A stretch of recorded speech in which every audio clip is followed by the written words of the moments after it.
What's going on, everyone? Today is October 17th, 2023. My name is Anthony Santini. I'm joined with Eric Wilson. and today we're going to be talking hockey and a little bit of what was the first week of this NHL season. So, pretty much a couple topics that we're looking at today is the new players that joined some new teams, Connor Bedard, a little bit of contract talk, and just kind of what we saw, what's to come next week, and just all around talking hockey. And yeah, thank you for joining us. And yeah, Eric, if you want to start us off.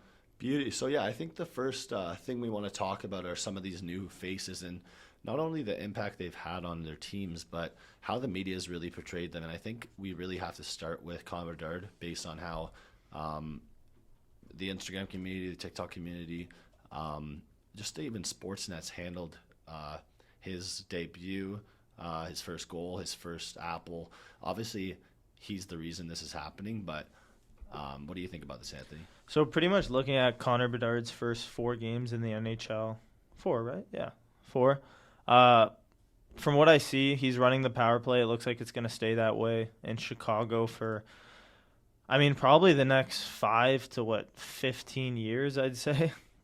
Centering that power play, and it's going to be all about just who they can add around him to make that power play a little bit stronger. But yeah, 3 points in 4 games, nothing out of the ordinary for him, but definitely an adjustment that I think he's going to make to kind of playing where in the WHL and scoring 12 points in 4 games. Like, he was just insane with how good he was in there. But like you're saying, with ESPN and everyone that's kind of covered the game so far, I thought they did a pretty good job. But something that came up in an interview with Taylor Hall 2 days ago was basically just talking about how much coverage some of these sports channels are doing. So, Eric, let me know what you think, because I know the topic was just kind of in-game interviews and, how much coverage he is getting for a teenager. Yeah, I think that there's a lot of hidden frustration that comes with any player, whether you're 18, whether you're 35. A veteran we see it happen with is we see it happen with the coaches, like guys like Tortorella who get fed up with the media. You see Austin Matthews the other day was a little mad when the reporter asked him if Steve Simmons. you didn't play. Yeah, Steve Simmons. You scored 3 goals, but you didn't play your best game. Like, it's those questions that I think really get to the players, and I think, of course, the player's not going to come out and say, you know what, this affects kind of the way I go about my daily day, but at least personally, I think that'd affect me and affect maybe how I handled a loss or a win, or just maybe not scoring a point one game. It really would affect you. And going onto the Bedard topic, I think that it really is going to get to him if that team heads into that dumpster fire stage where, they're 3-10, 13 games into the season. Again, who knows what they're going to be, but 60 games in, you could be looking at 10 wins, 50 losses. That's obviously a bit of a terrible record, but who knows, right? So I don't know what you think about. We've only seen this good side of the Chicago Blackhawks so far, where it's exciting. But what do you think is going to happen going forward? Well, I think that's pretty much the right idea. What you said, the good side of it is everything's so fresh and new. But what's it going to look like when Chicago's 4-17, and Connor Bedard's he could be point per game. No one would be surprised by that. But if it's 4-17, or they're way under 500 midway through the season, all the media is going to do is look and say, is this kid legit?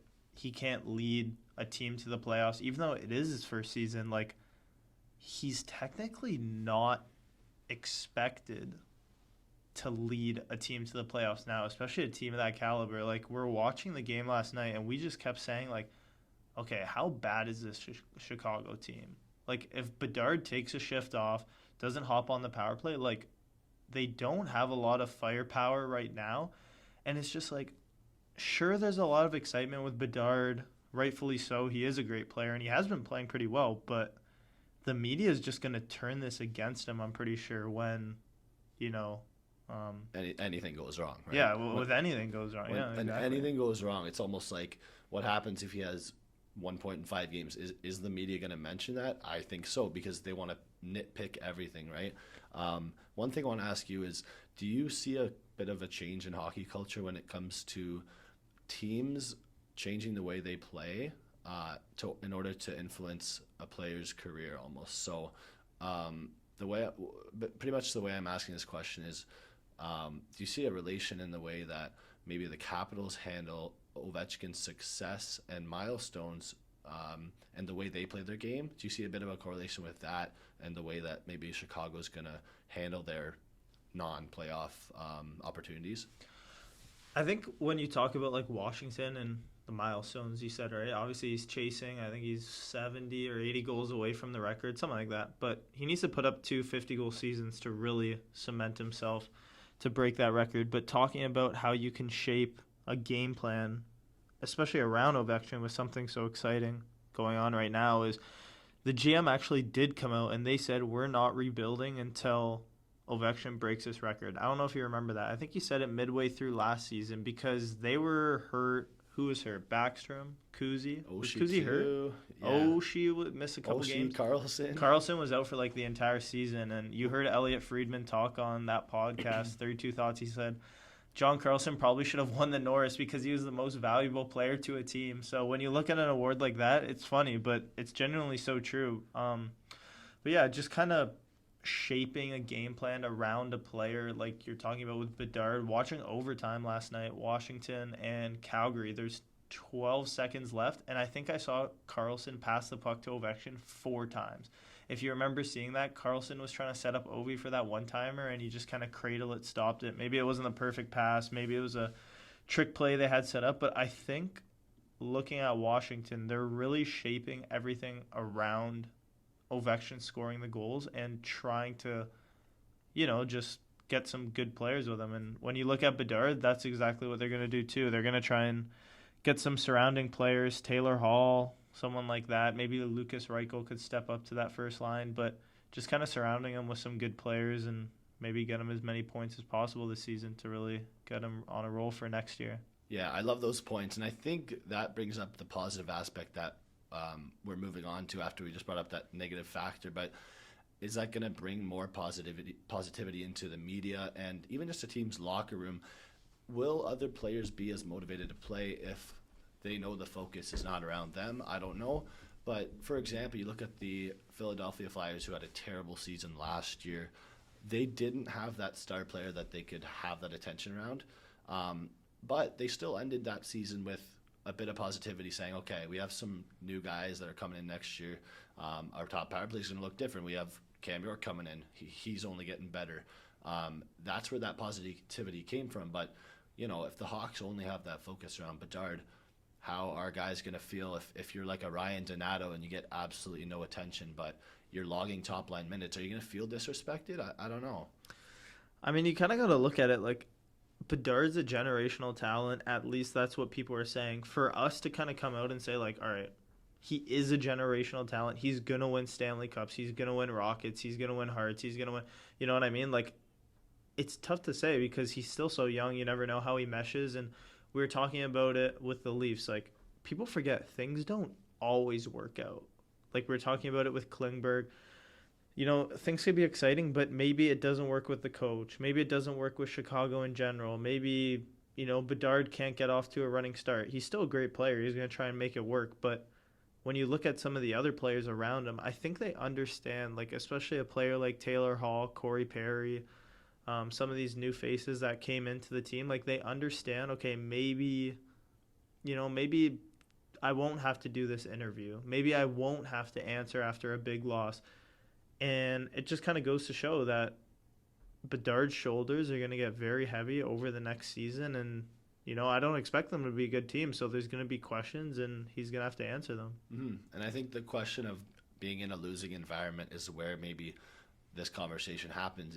And you have to kind of say, are you okay being in a losing environment based on your leadership and your role? And so, like, if you look at a Nick Foligno, I think the answer is yes, he's okay being in a losing locker room if he sees good things coming out of that, right? And whether that's for just Connor Bedard or the Blackhawks prospects or their franchise, who knows how long the GM's going to last there or the head coach. But I guess if you're seeing positives, if you can be a mentor to that young Connor Bedard or even just a young like Lucas Reichel, you have to see the positives in that. And I think it's really nice to see that Nick Foligno, Corey Perry aspect That was almost one of their best offseason moves, other than drafting Connor Bedard, which doesn't really count, right? Yeah, like I mean, it doesn't count, yeah, but I think Foligno and Perry, like adding that just goes to show how motivated they are to shape Bedard, because like we were talking about, when you shape a franchise around one player, like they're doing it with Ovechkin now the past 2 years, and then the next 2-3 years are going to be all around him breaking the goal record whenever he could do that.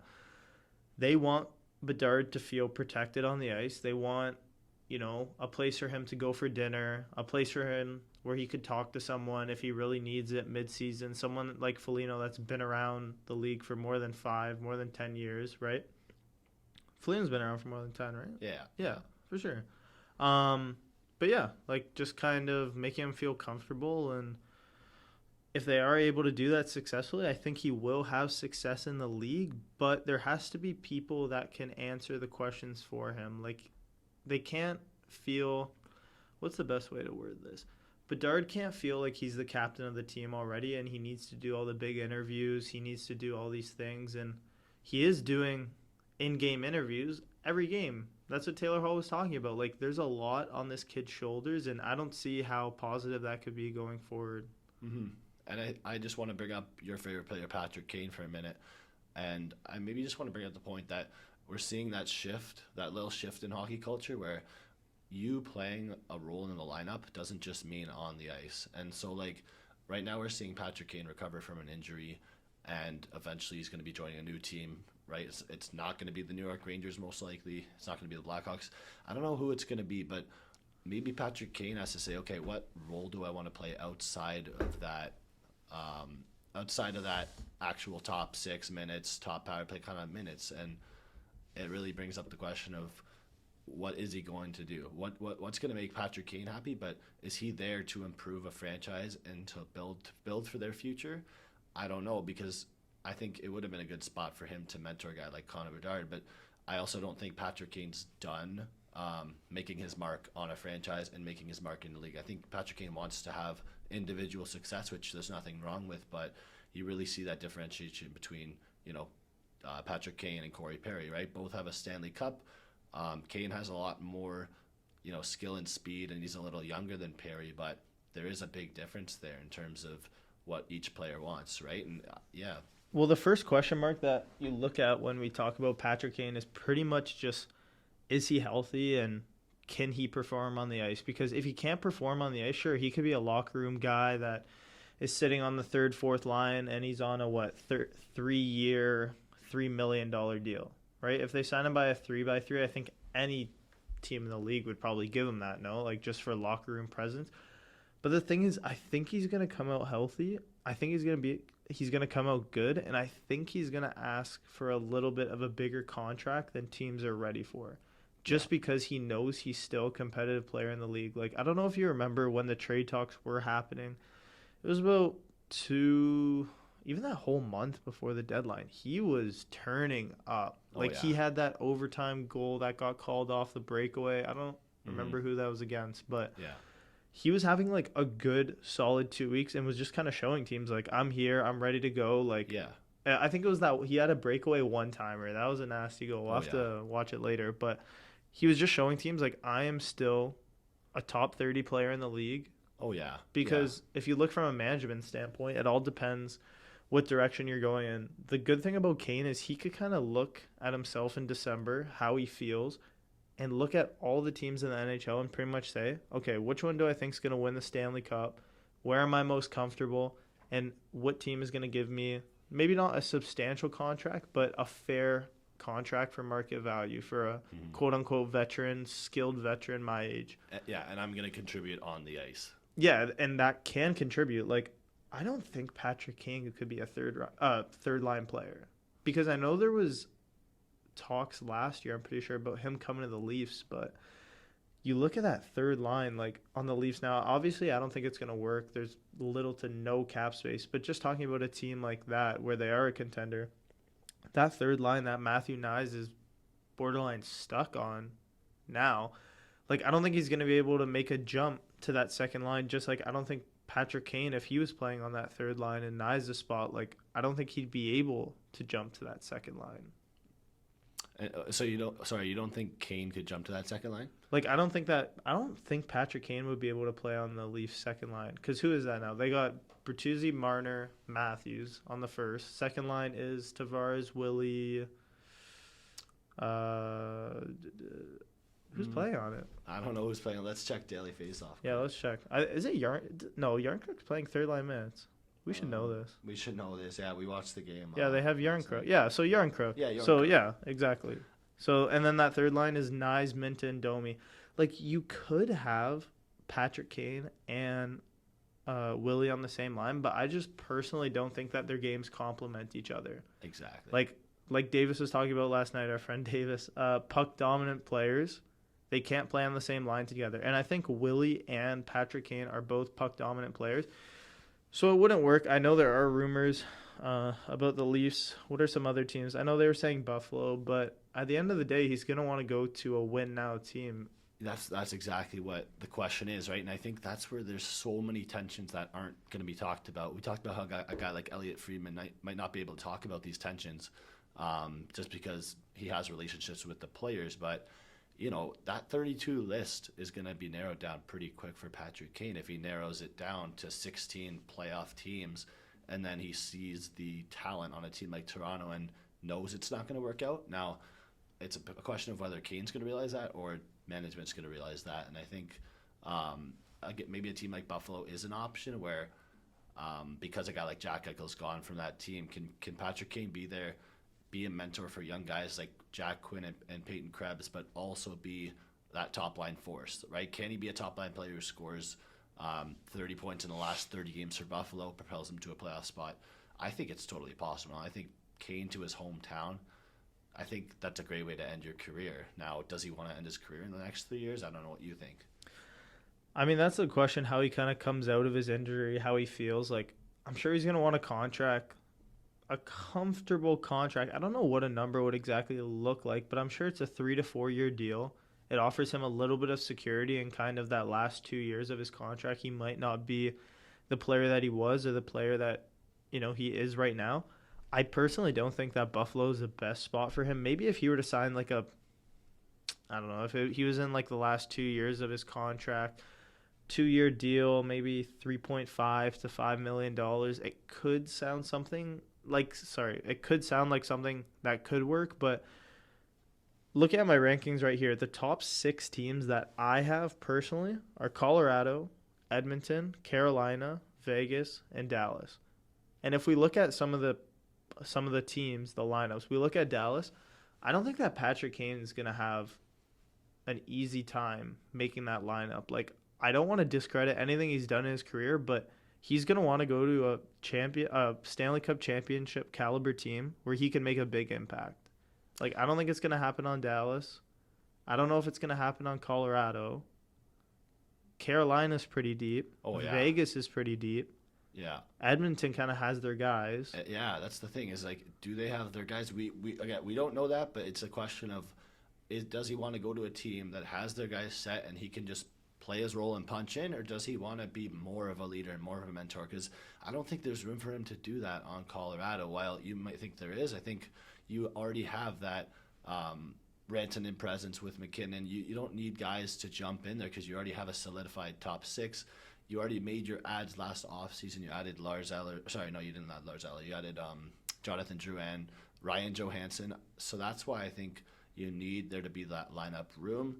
And I believe your top 3 were Colorado, Edmonton, and Vegas, right? Colorado, or I was saying top 6. The Leafs are at the end. I didn't mention the Leafs, though, because we already talked about them. But. Yeah. Well, I definitely like that take by you. I think, though, I want to ride that Sabres hometown aspect and say you don't need another 5 years in the league if you're Patty Kane. You need, 3, let's call it. Mm-hmm. You slide in with Tage Thompson and, one of Jeff Skinner, John Jason Paterka, even Jordan Greenway. I think that gives you room to still be a dominant player and almost like reminisce that past self of Patty Kane where he didn't have like a stud winger with him always, but he had a Jonathan Toews. He had a... he played with some good wingers too, because he played with Hossa. Who else did he play with?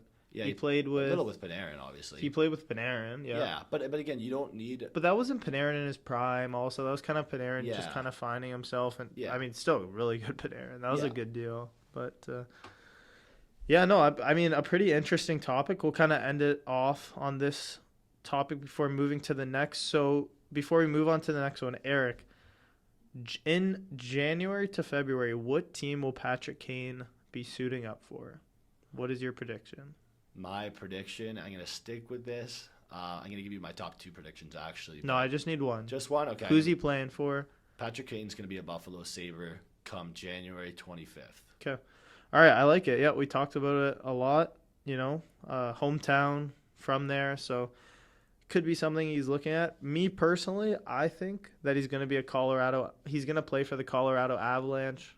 Good goalie, good defense, good offense. People forget how good they were when they won the Stanley Cup. And if they could pay him, not pennies, but if they could make it work with the cap, which I think they're pretty tied up against the cap. A little bit.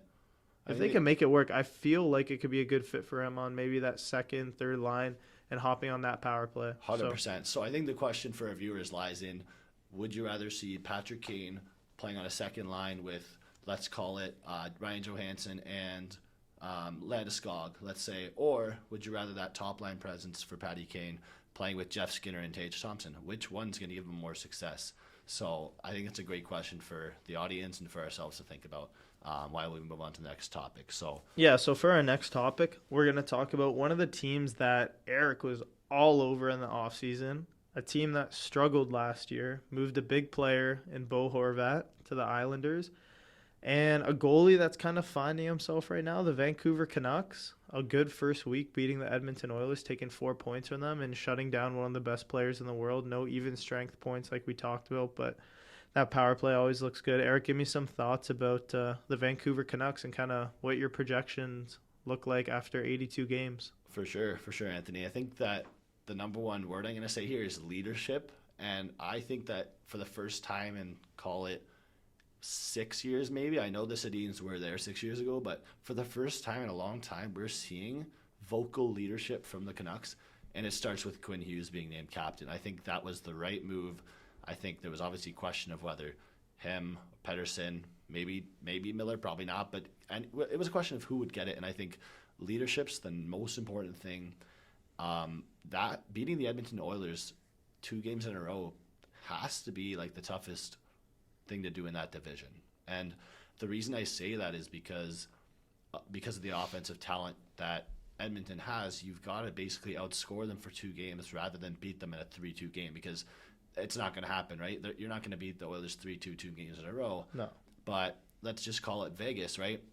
If you're playing Vegas, you got Aiden Hill 1 game, Logan Thompson 1 game, let's call it. Might be a little easier to get one on the road against Vegas when, if it's a back-to-back, who knows, right? But I think that's amazing to see them get 4 to 4 points in that first 2 games. It shows that they can do it if they're serious, right? So pretty much going back to talk about Quinn Hughes getting the captain, I know in the summer when I first heard the news about Quinn Hughes getting the captaincy, I was a little bit shocked that Pettersson didn't get it. I mean, it's not uncommon that star players in the league don't receive the captaincy. I mean, we look at the Winnipeg Jets this year. They just gave the captaincy to Adam Lowry. And one thing that fans may not understand is that the best player doesn't have to get the captaincy, but it's really management that decides who's the most vocal, who works the hardest in practice. And that's no knock on Pettersson at all. But for me personally, I don't know. It's kind of a question mark because I know that he's pending a contract. I don't know if he's a UFA this season, but they're looking to extend him. And you would think if maybe, how do I word this? The first thing that came to my mind when Pettersson was not named captain was, okay, are these contract negotiations a little bit farther than I think they could be? Because you would think like, okay, by giving Pettersson the captaincy, it'd entice him to stay, but I don't know. It gives Pettersson another reason to work harder, and that's kind of what he's been doing the past 2 games. 100%. Another reason to work harder, and another reason why you can do more than just put stats up. But just because you're not the captain doesn't mean you can't be a leader in other ways, right? One big play I loved was when Pettersson laid out, was it Cody Ceci, I think, on the blue line there from the Oilers. I think like a play like that is just a great example of, again, they showed it on Sportsnet. They made a point of it, but like it's those plays that you make on the ice that separate you from just the average assistant or a possible assistant captain in the future. But I liked your point about Quinn Hughes. It's pretty crazy. He's entering his 5th season in the league, which is, I guess, a great time to name someone captain, right? Fifth season in the league. It's not like it's his 3rd year. It's almost like if the Devils named Jack Hughes captain, I'd say it's a little early, right? Because he's that tad younger than Quinn. But Yeah, but that's like another situation where we talk about the best player on the team doesn't have to be the captain. Like Nico Hischier, I remember when he got named captain. It was a little bit surprising for me because I would think you'd wait a little bit longer, but people forget Hischier is a good hockey player. Like he doesn't have to put up 125 plus points to be named the captain. The captain of a team doesn't mean you're the best player on the team. Just like the Hart Trophy doesn't mean that, you're the most. What's the best way I'm trying to wear? I'm trying to compare it to. I meant to say like the Norris doesn't mean you're the absolute best scoring defenseman. It doesn't mean you're the best defensive defenseman. It's just all around defense, everything brought in, and kind of that's what I guess management sees when they talk about Quinn Hughes. But to kind of build off talking about that back end of Vancouver, do you think that their defense is sustainable? Because looking at their lineup, like Hronek, Ian Cole, Tyler Myers, Quinn Hughes as that top 4, I don't know if that's a top 15 D unit in the league. And if you are looking to make the playoffs, you kind of have to be a top 15 team in the league. So if you could just kind of toss me some thoughts quickly about what you think about their defense and maybe some trade deadline acquisitions that can maybe entice you got to entice some other teams to take a guy like Myers or Hronek. I don't know who's going to get moved, but if you want another defenseman to solidify your top 4, maybe get Ian Cole back on that 3rd pairing, you might have to move a forward. And I'm feeling really good about these young guys on the Canucks. You might move a guy like Niels Höglander or Vasily Podkolzin, but that doesn't mean you're going to have a gap in your lineup, right? Because these guys haven't been playing 82 games on the same line. They've been shifting their lines. They got guys like Jack Stanika, the former Bruin. They have guys on the IR like Ilya Mikheyev, Teddy Bluger, right? So they have so much flexibility up front that I'm not worried about the back end. And I think they can make it work with 5 of those 6 defensemen being on the team if they can make a playoff push, and then maybe adding a guy at the deadline who's maybe a pending UFA, right? I think the goal is honestly make the playoffs and go from there, right? It's one step at a time, right?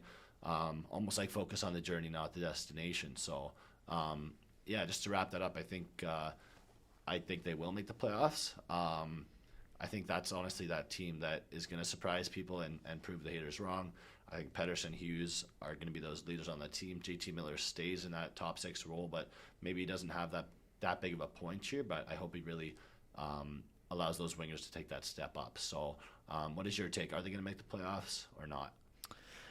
It's tough to really be confident to say that Vancouver's going to make the playoffs. I've seen a lot of power rankings this week that have Vancouver even in the top 10, which to me is a little bit, I don't know, man. It feels a little bit ridiculous to me to say Vancouver's a top 10 team, which I've seen people say it. Like, it's not like I'm just coming out randomly saying it, but they're saying Demko could be in the Vezina conversation, which is a little bit early. But when you beat the best player in hockey, I guess it's not unrealistic to say that it's possible that these guys could be a playoff team. But it's a little funny considering maybe a month and a half ago they probably had Vancouver in a lottery slot, looking to get the first pick next year.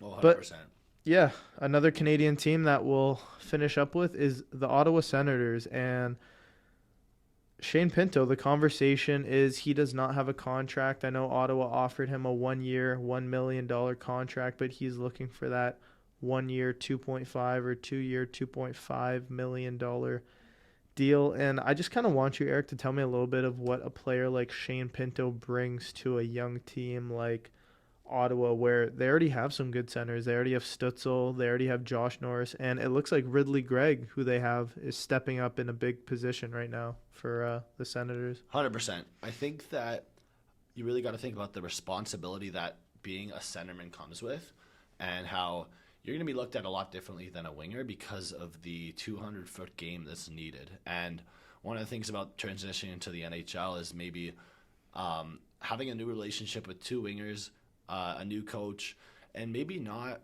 getting credit for your 200-foot game, because not many guys get credit until they've solidified that role in the NHL, right? We saw it with guys like Bergeron, Kopitar, right? Eventually, when they won the Selke trophies, we recognized it and we praised them for it. But with Shane Pinto, I think you need to look at what your team needs, what your team's lacking, and if you can fill that, which again, it's the defensive end, right? We know they can produce on offense. That top six on Ottawa is going to produce night in, night out for the most part. So I think Shane Pinto needs to bring that defensive game that, he showed it sometimes, but unless you watch a Sens game and watch the whole game, you really need to see him stand out, see him pretty much playing man-on-man coverage with, let's call it another center in the league, right? He might be matched up against a top-line center at some point if he can show that, right? Why not put him up against Mika Zibanejad if you're going to have some other young wingers on your line, right? I don't think it's bad to say that at all, right? We see a lot of fourth-line players get matched up against first lines just to shut them down, and then you've got your first line to go out against their second line, right? Which that gives a guy like Timmy Stu an opportunity to capitalize. Well, yeah, that's kind of what the versatility that Shane Pinto provides to a team like Ottawa, where you do have Stitzel, you do have Josh Norris, who's, like we said, injured right now, but the versatility that he could provide for a team, and it's nothing on Ottawa. It's not a conversation like Anaheim and Zegras where management, the GMs, didn't want to pay the player. They want to pay him. They just don't have the cap space for it. And the question is, should they have jumped on Tarasenko so early? They signed him to that 2-year deal? 2-year, 4.5, I'm pretty sure. Yeah, I don't know if you want to fact check that for me. But I think 2-year, 4.5. Should they have jumped that early for him? I don't know. But, Shane Pinto's a good player. You could throw him against any line in hockey, and he will compete. He might not be able to shut down a player like Austin Matthews. He might not be able to go out there on the draws. But, yeah, I don't know. Yeah, honestly, so that Tarasenko contract's a 1-year, $5 million deal. Oh, 1 year. I think it's so exciting to see any team sign a goal scorer. Whenever someone signs a veteran who can score goals, you're like, okay, this is exciting. But again, you have to look at a team's weaknesses, right? And when we look at teams and the amount of goals they let in per game, Ottawa was honestly decent last year. They were on the middle pack actually, but they didn't win games, right? They didn't win games. They had to bring a new goalie in, which showed how they didn't trust that goalie tandem with Cam Talbot in net, right? And when you do that, it brings out the weaknesses, right? If you're going to keep your goaltenders, it shows your trust in net, your trust with the defense. But clearly, if you're making changes on your defensive end, you bring in Jacob Chicken, you bring in Jake Sanderson for the big contract, and then you improve your goal scoring. But it's almost like, what are you going to do to bring in that next step with Shane Pinto and the defensive end? I don't know what you think about that, but I think we can move on to our next topic here. And maybe just some upcoming UFAs we can talk about, and almost the new faces and new places aspect, where are any of these guys going to get moved? What are your thoughts on, why don't I bring up a few players here? Yeah, toss me some names. A couple UFAs that we'll talk about quick. So to start off here, we have, give me a second here. Here we go. So it's going to be the 2024 UFA class. Most importantly, we see that when guys are in a contract year, they tend to produce a little more to show what they're worth, right? And it's just the way it is. You have motivation, right? Yeah, you're about to get paid. It's your job. First off, this is a hot topic, but let's touch on William Nylander for about 4 or 5 minutes here. How much is he going to get paid, and is he going to stay a Leaf? What do you think, Anthony? So the issue right now is, and it's crazy because it shouldn't be an issue, but it sounds like an issue, is management wants him and Willie wants to stay, which for most contract negotiations is the opposite. Either the player doesn't want to stay and management doesn't want him. But it looks like everything's chugging along healthily. Everything's healthy right now. The relationship's good. The issue is they don't have the money to pay him. And Kampf just came out yesterday, and I said this. I was like, he shouldn't have said this. But Kampf said that Willie is starting to excel and separate himself from some of the star players in the league in a positive way, not in a negative way. But it's like, is this sustainable enough where he can be a star player and you have players against your cap like Matthews, like Marner, like Tavares, like who else makes big money on that team? Morgan Riley still makes big money. Like $8 million isn't cheap for a defenseman. For sure. And you still have Matt Murray. Or I guess he's on LTIR right now, so it's not hurting your cap. Mm-hmm. But, I don't know if the Leafs are going to be able to get a contract done with him when Nylander's aware that other teams could be knocking at his door with an $11 million contract. Like, it's going to be tough for him to deny big money from a team like maybe Anaheim or a team like Arizona or a team like even Buffalo that has a little bit of cap space right now to work with, or even looking like a team like Chicago. Like, imagine Willie on a line with Bedard, where that's something that could work, where they have a lot of space. So I don't know. I think for the Leafs, he's a good player right now on the run. Obviously, their championship window is dwindling with only 4 years left. Me personally, that's what I think, because that's how long it looks like they're going to have Matthews. But I don't know. I don't know if it's going to work out, but it looks positive as both sides want to get a deal done. So I guess you think a deal's going to get done. You think he's going to stay at Maple Leaf is what you're saying.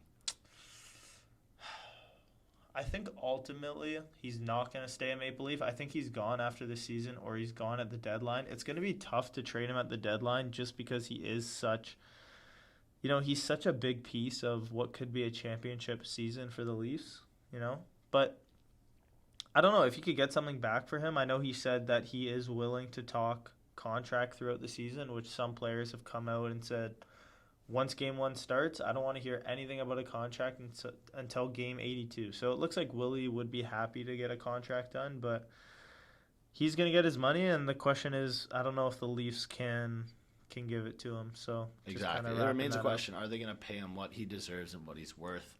And pretty much the positive thing is that Willie fits in really well when he's not that center of attention, right?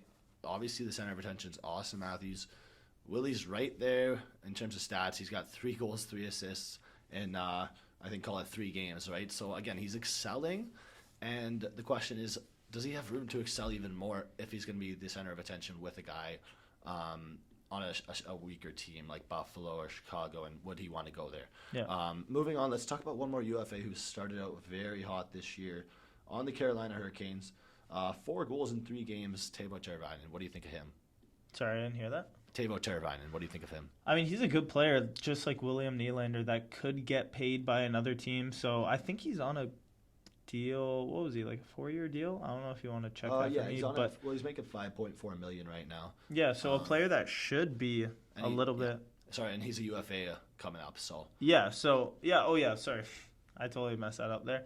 But yeah, a player that is a UFA this offseason and could get paid 8.5 or upwards from a team that does have the cap. He is a good second line player that any team would take, a guy like that. But I don't know. With the addition of Bunting, it kind of pushes him back in the lineup a little bit, and a question mark on his future for the team. But yeah, he's been a consistent producer, and I think like he really propels those star players like Sebastian Aho. He's been there for 4+ years, and he's helped a guy like Aho actually become that top line center.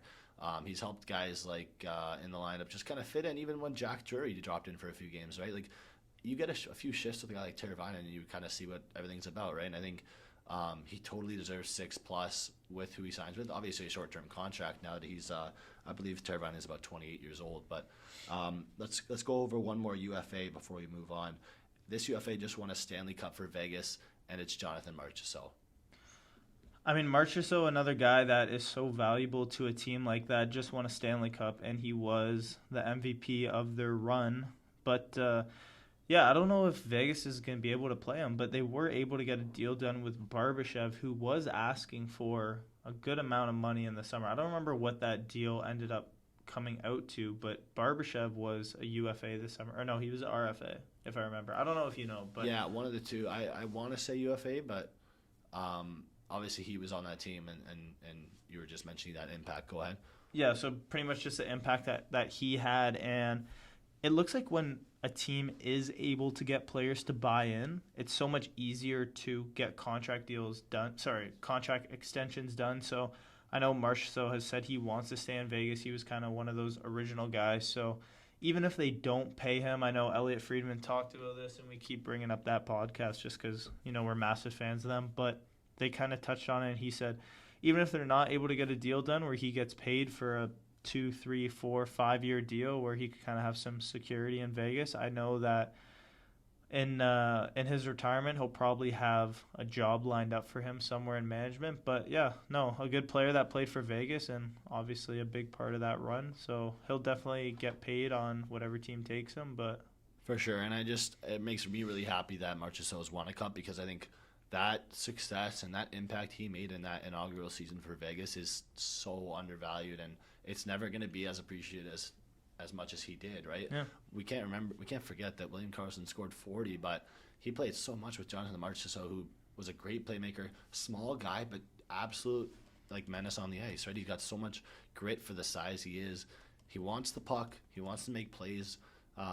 Again, he could shoot the puck. That backhander on Marchessault is nasty. I don't think people talk about that much, but regardless, I would love Marchessault to get paid. I think he deserves money anywhere he goes. I don't think he needs to take a discount anywhere, but most importantly, it looks bad on Florida after what they did, and obviously things didn't end up well since he entered the expansion draft, and things ended up great for him, but Yep. New faces, new places, so that's how it is. Yeah, pretty much. Great conversation for sure, especially bringing up Karlsson there that, it doesn't look good on Anaheim letting him go. But, yeah, same story. But, yeah, to end our podcast, what I'll do is, Eric, I'll toss you a couple upcoming games this week, and you tell me who the winner will be and just a quick why you think it'll win. Quick, we'll fly through these, and, give me your thoughts. So we got the LA Kings on the road against the Winnipeg Jets. So I'm going to go with the LA Kings here. And honestly, the way I see it is you have a lot of guys facing off against old coaches, things like that, right? We got Dubois involved. You're also missing guys on the Jets that I think had a really big impact. Like Blake Wheeler, man, he was a stud for them. And it's just people forget that just because he's older now and he's on New York, right? But straight up, I think the number one guy that's going to make an impact is Dubois. I think he's going to be all over the ice. You're going to have guys like Byfield contributing. That's a big LA team. Their goalies are all pretty new. Even Copley's only been there for a year. Talbot's still proving things. It's almost like they have more to prove than Winnipeg does, right? Mm-hmm. And although Winnipeg didn't make the playoffs last year, that's kind of my take on that. Yeah, sweet. All right, next game, we got the Washington Capitals on the road against the Ottawa Senators. You know what? I'm going to go with the Caps here. They need that bit of excelling from Ovechkin, and I just think it's as simple as that. Next up, we got the Edmonton Oilers, who are 0-2 right now against the Philadelphia Flyers on October 19th. So I believe this will be their fourth game. They're going to play Nashville tonight as we record this podcast. You got to go with the Oilers over the Flyers, and it's just as simple as that domination piece, right? You've got a first line on Philly with Joel Farabee, I think Morgan Frost, Owen Tippett, something like that. And I think Bobby Brinks is on that first line. Might be on I'm that pretty first sure. line. They might have spread out the that first line centering, right? Yeah. So I think you got Farabee one wing, Tippett maybe playing second line, one of those things. Let me check actually, just to check. So the first line is Farabee, Couturier, and Tyson Forrester. So it looks like Bobby is. Oh, I think he's gonna be scratched actually, but he was playing first line minutes, or maybe he got sent down because it looked like he's off here, but. Yeah. Anyways, Yeah. No, a good Philadelphia team that's kind of looking for a direction. But Edmonton all day on that one. Yeah. Yeah. Okay. Sweet. After that, October 20th, we have New Jersey taking on the New York Islanders. You know what? I'm gonna go with the Isles on this one, and it's just because of that whole New Jersey New York rivalry, right? And I think New York's one of the bottom teams in the league for me. I think they're gonna finish with a bottom 5 record, but. That's when guys step up, right? Like Brock Nelson, Matt Barzal, they like to play in those big games, and that's when they can get those scrappy wins, right? They're not going to have a great record, but my biggest thing is the Devils have a really weak goaltending tandem, and I think that they can score a few goals, win this game. Yeah. All right, and the last one is the Montreal Canadiens at home against Alex Ovechkin's Washington Capitals. Sweet. So I think with this game, honestly, you're going to have a high-scoring game. I think the Habs are going to take it. I think that Cole Caulfield's always kind of playing well against Washington. It seems he scores some goals. And I just think Washington's not going to win like a few games in a row like that. Mm-hmm. Yeah, I think those were great questions from you. I think I'm going to end it with a few questions, maybe just about the who's going to be the star of the month. Maybe go over 3 guys you think could be in that top 3 for, I guess, October, since that's the first month of hockey. 3 guys that I think. Yeah, a bit of they can be hot takes, but just kind of based on how the season started. Okay, what I'll do a steaming hot take. I'll do a general hot take, and then I'll do like a cold take. So my cold take is gonna be McDavid. I think McDavid's just always a great player, very easy to say, and they're 0-2 right now. He doesn't have a lot of points, but still playing generally well. That's my cold take. I think a lot of people might turn the cheek on McDavid if they keep losing some games and have problems with their goaltending. I'd say my hot take, but not too hot, is Jason Robertson. I think is going to have a big month. Still a young guy that had a good October, November last year.